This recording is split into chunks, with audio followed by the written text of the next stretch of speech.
Bonjour chers téléspectateurs, merci d'être avec nous sur ce plateau. Aujourd'hui, j'ai un invité spécial, Pasteur Clément Mbouy. Bonjour Pasteur. Bonjour. Pouvez-vous vous présenter? Oui, merci. Je m'appelle le Pasteur Clément Mbouy. Je suis d'origine du Congo et... Ouais, Congo-Brazza ou bien Congo-Kinshasa? Je suis de Congo-Kinshasa. Ok. Et je dirige l'église International Tree of Life Church ici à Frédéric, à l'état de Maryland. Pouvez-vous me dire quand est-ce que vous êtes arrivé aux États-Unis? J'ai quitté le Congo en 1999 et je suis arrivé ici aux États-Unis au mois de mai 1999. Comment vous êtes devenu pasteur et comment vous avez reconnu votre appel? Voilà, en fait, le pasteur, c'est un appel qui vient de Dieu. Voilà, quand on regarde dans la Bible, on voit qu'il y a 5 ministères. Le ministère de gouvernement, et parmi ces 5 ministères, il y a le ministère pastoral.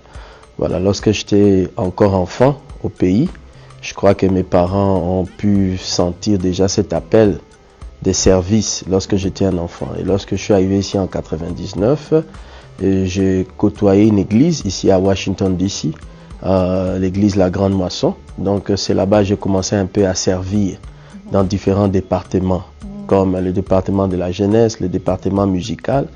Et à un moment, j'ai senti cet appel de Dieu. Je savais que Dieu m'appelait pour quelque chose. Voilà, le ministère de pasteur, c'est un ministère de service. Voilà, je sentais ce désir de servir le peuple de Dieu. Donc par rapport à cela, j'avais pris un moment de jeûne de 3 jours et lorsque je priais, le Seigneur a confirmé cet appel pastoral. En fait, vous me parlez de votre appel. D'abord, vous dites que vos parents l'ont senti quand vous étiez enfant. En fait, comment ça s'est manifesté? Ils l'ont senti comment? Qu'est-ce que vous faisiez de spécial? Voilà, j'étais quelqu'un qui était vraiment calme, qui partait à l'école et qui revenait à la maison. Donc, tu ne me trouveras pas trop avec les mauvaises compagnies. Voilà, à chaque fois que les amis de mes parents même venaient, certains avaient du mal à croire même que j'étais un des enfants de mes parents parce qu'ils avaient l'habitude de m'appeler prêtre. Voilà, un prêtre au pays, c'est quelqu'un qui ne parle pas beaucoup, c'est quelqu'un qui est au service de Dieu. Donc à chaque fois, on disait, voilà, ça c'est votre prêtre de la famille. Donc c'est un peu dans ce sens. Dieu vous a directement parlé par des signes où il a passé par des hommes de Dieu pour vous parler. Voilà, en ce moment, j'étais encore très jeune, donc... ça me rappelle un peu une histoire. Il y a un jour, mes parents devaient aller à un deuil. Alors, pendant que j'étais à la maison, j'ai senti dans mon esprit qu'ils étaient en danger. Alors, j'ai eu ce désir de prier pour eux. Et lorsqu'ils sont venus, effectivement, ils étaient arrêtés par des militaires en cours de route. Et lorsque ma mère est revenue, la première question que je lui ai posée, j'ai dit, est-ce que vous avez rencontré des problèmes sur votre chemin? Il dit oui, on était arrêtés par des militaires. Et j'ai dit à quel moment? Et à l'heure qu'ils m'ont donné, c'est exactement à cette heure que j'avais senti dans mon esprit, il fallait que je prie pour eux. Donc toutes ces choses étaient un peu un signe. Bon, en ce moment, c'est vrai que lorsque je grandissais, je travaillais bien à l'école. Mes parents voulaient en fait que je devienne un médecin. Voilà, donc lorsque nous sommes arrivés ici, donc je commençais à aller à l'école, comme je l'ai dit au début, j'ai fini mon bac à l'école Blair High School à Silver Spring, Maryland, ici à l'état de Maryland. C'est là que j'ai eu mon bac et après cela, j'ai fini mon associate sur l'informatique à Montgomery College. Ça, c'est en 2004 que j'ai gradué. Voilà. Et après cela, j'avais arrêté un peu l'école, j'ai commencé à travailler. Et c'est pendant ce moment que j'étais au service à l'église que je côtoyais que j'ai commencé à sentir cet appel dans ma vie. La Bible dit que Samuel était prêt auprès d'Élie et il servait près d'un père spirituel, près d'un homme de Dieu qui lui enseignait beaucoup de choses. Voilà. Étant dans l'église à Washington DC à la Grande Moisson, c'est là que j'ai commencé un peu à servir dans le groupe musical, dans le département de la jeunesse. Voilà, à un moment, je conduisais le bus de l'église pour transporter les fidèles, les amener à l'église, les déposer à la maison. Voilà, en fait, comme Jésus a dit dans la Bible, je ne suis pas venu pour être servi, mais je suis venu pour servir. Voilà. Donc, c'est en ce moment que le Seigneur a commencé à me préparer un peu par rapport à ce ministère que je dirige aujourd'hui. Je n'ai pas commencé cette église de moi-même et c'est un peu de la même façon. Lorsque tu es pasteur, c'est sous-entendu qu'il y a un appel de Dieu. Voilà. C'est pas tout pasteur qui est appelé à ouvrir des églises. Il y a des pasteurs qui peuvent servir dans des ministères. Voilà, moi, je n'étais pas vraiment dans mon idée d'ouvrir un ministère. Mais je me rappelle, il y a 10 ans 10 ans de cela, lorsque j'étais dans une retraite de prière, pour ceux qui connaissent la Virginie, à Ashland. J'étais là-bas pour un jeûne de 7 jours. Et lorsque j'ai prié un soir, il y a une dame que je ne connaissais pas, qui est même venue, et puis elle a commencé à prier avec moi. Et lorsqu'on a commencé à prier ensemble, alors elle a commencé un peu à prophétiser et à me parler un peu de la vision qu'elle voyait. Et pour revenir un peu en arrière, en ce moment, je n'étais même pas encore marié. Voilà. Donc, Frédéric n'était pas trop dans mes idées. Voilà. Donc, la femme, pendant qu'elle me donnait le message, elle disait, je te vois diriger une église à Frédéric. Voilà. Donc, c'est à partir de ce moment que ça a commencé. Mais c'est une vision qui est toujours restée dans mon esprit pendant un temps. Je n'ai pas commencé l'église après cette révélation, mais je continuais à servir dans d'autres églises. Lorsque j'ai quitté la Grande Moisson, j'ai servi un peu à l'église internationale Holy Church, ici à Frédéric. En fait, j'ai aidé un pasteur ivoirien et j'étais le pasteur local dans l'église qu'il dirigeait. En 2006, j'ai été ordonné pasteur et j'ai commencé à diriger l'église locale que j'ai dirigée ici à Frédéric. Voilà, donc je suis resté là-bas pour un bout de temps. Et puis, quand le Seigneur a dit que le temps était venu, alors je me suis retiré. J'ai parlé au pasteur à qui j'aidais. Donc, je me suis retiré pendant 10 jours.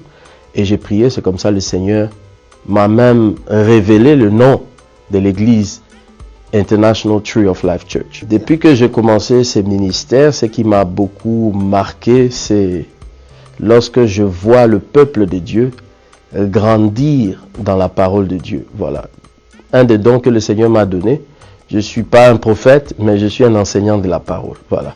Je pense que Jésus a passé beaucoup plus de temps à enseigner le peuple. Et lorsque nous voyons aujourd'hui dans le monde, beaucoup de peuples de Dieu ne sont pas enseignés. Et c'est pourquoi ils sont emportés dans tous les vents. Donc j'ai vu des gens venir nouvellement dans ces ministères et pendant quelques mois, leur vie spirituelle a beaucoup changé. Et moi, en tant que pasteur, en tant que berger de l'église, c'est toujours un plaisir et une bénédiction de voir le peuple de Dieu grandir dans la parole de Dieu. Lorsque j'étais au pays, voilà, c'est à travers un homme de Dieu, qui est aussi du Congo, Kinshasa, qui m'a, à travers son canal, j'ai reçu le Seigneur. Pasteur Mboui, je pense que vous êtes marié, puisque tout à l'heure vous nous avez parlé de votre épouse. Pouvez-vous nous parler d'elle? Oui, je suis marié, ça fait 9 ans de cela, et mon épouse s'appelle Alice Victoria Mboui. Et ça fait 9 ans de cela que nous sommes mariés et le Seigneur nous a bénis avec 3 enfants, des jumelles qui ont 7 ans et puis mon fils qui a 5 ans. Mon épouse aussi est appelée et c'est pourquoi je crois que le Seigneur nous a mis ensemble afin de compléter ces ministères qui nous appelaient à bâtir. Donc mon épouse est de son appel, c'est une prophétesse, voilà.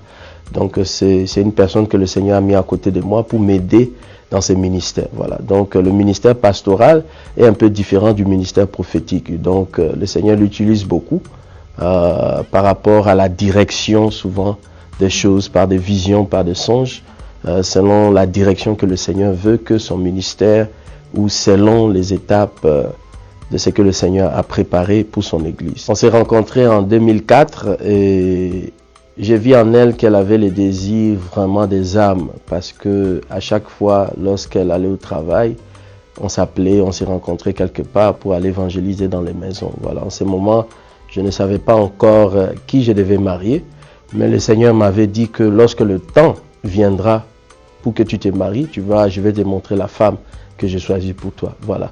Donc on s'est côtoyés en tant que frères et sœurs dans l'église jusqu'à ce que le Seigneur m'a dit l'année en 2006, le Seigneur m'a dit que tu vas te marier cette année 2006. Voilà.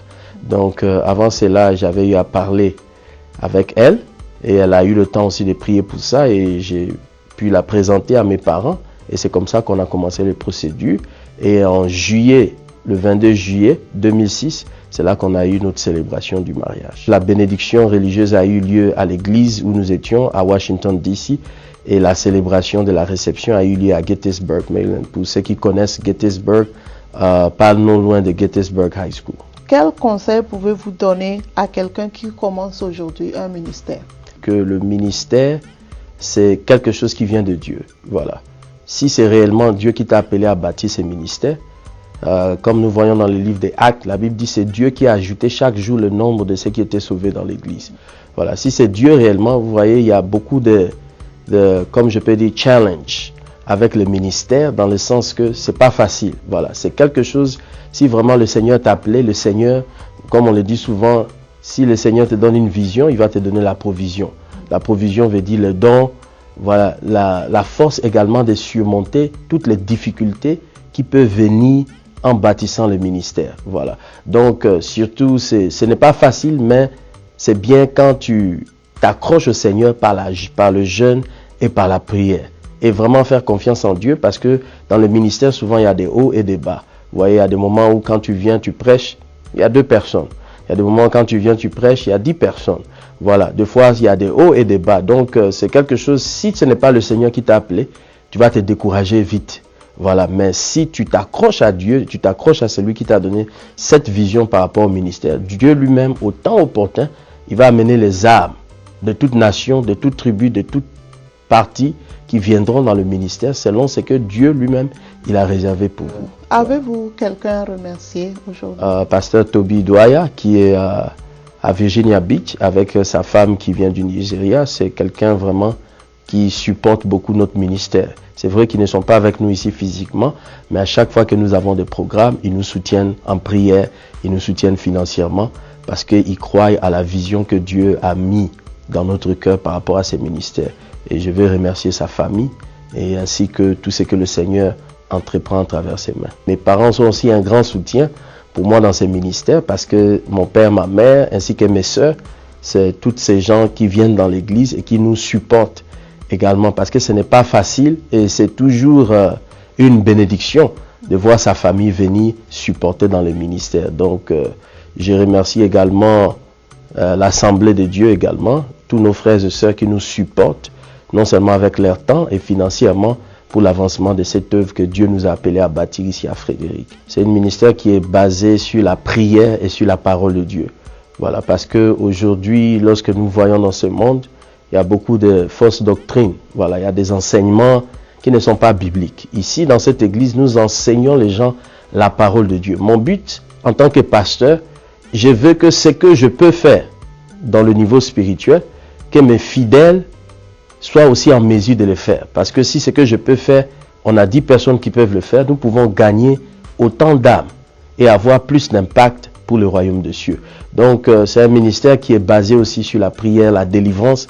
Voilà, nous croyons à ce que lorsque tu nais de nouveau, tu as besoin de passer par des moments de prière et de délivrance afin de couper tous les liens que la personne a pu avoir pendant toute sa vie. Donc, et puis de permettre la personne à mieux servir Dieu. Donc, vraiment, une chose, j'aime beaucoup passer du temps avec les fidèles, parce que le ministère, ce n'est pas seulement lorsque nous sommes à l'église en train de prêcher. Dans la semaine, il y a des gens qui prennent des rendez-vous et j'ai des one-on-one avec des fidèles, prier avec eux, leur donner des conseils. C'est un peu, le pasteur, c'est un peu comme un médecin. Voilà, donc chercher un peu à établir un programme pour permettre à la personne de vivre une vie chrétienne de victoire. Vous avez un mot de fin à nous donner? J'ai remarqué qu'il y a beaucoup des enfants de Dieu, beaucoup sont découragés. Voilà, des églises. J'ai eu à rencontrer certaines personnes qui ont dit, bon, moi je préfère repartir à l'église catholique ou devenir un musulman parce que je suis fatigué des églises évangéliques. Voilà, tout dépend des expériences qu'ils ont vécues par rapport à leur rapport avec les églises qu'ils ont côtoyées. Mais si tu fais partie de ces personnes, donc je t'encourage. Voilà, si tu cherches une église, voilà, l'église, tu peux venir nous visiter. Et International Tree of Life Church, je peux donner l'adresse, c'est 7817 Baltimore National Pike, Frédéric, Maryland. Le zip code c'est 21702. Voilà, nous nous réunissons ici chaque vendredi à partir de 19h jusqu'à 22h et chaque dimanche à partir de 13h jusqu'à 15h30.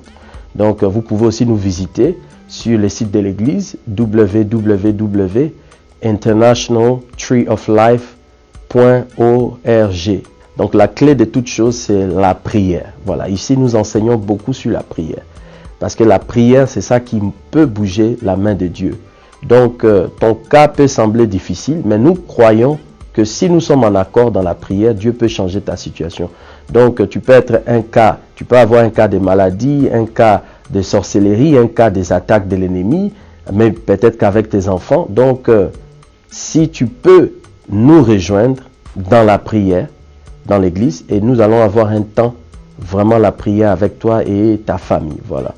Donc parce que nous croyons que la prière peut changer beaucoup de choses. Merci pasteur d'être venu sur ce plateau. C'était une joie quand même de vous rencontrer, puisque depuis que je vous ai connu quand même, on a gardé de bonnes relations et je suis contente quand même de vous connaître parce que franchement vous faites l'exception des pasteurs qu'on a eu à rencontrer.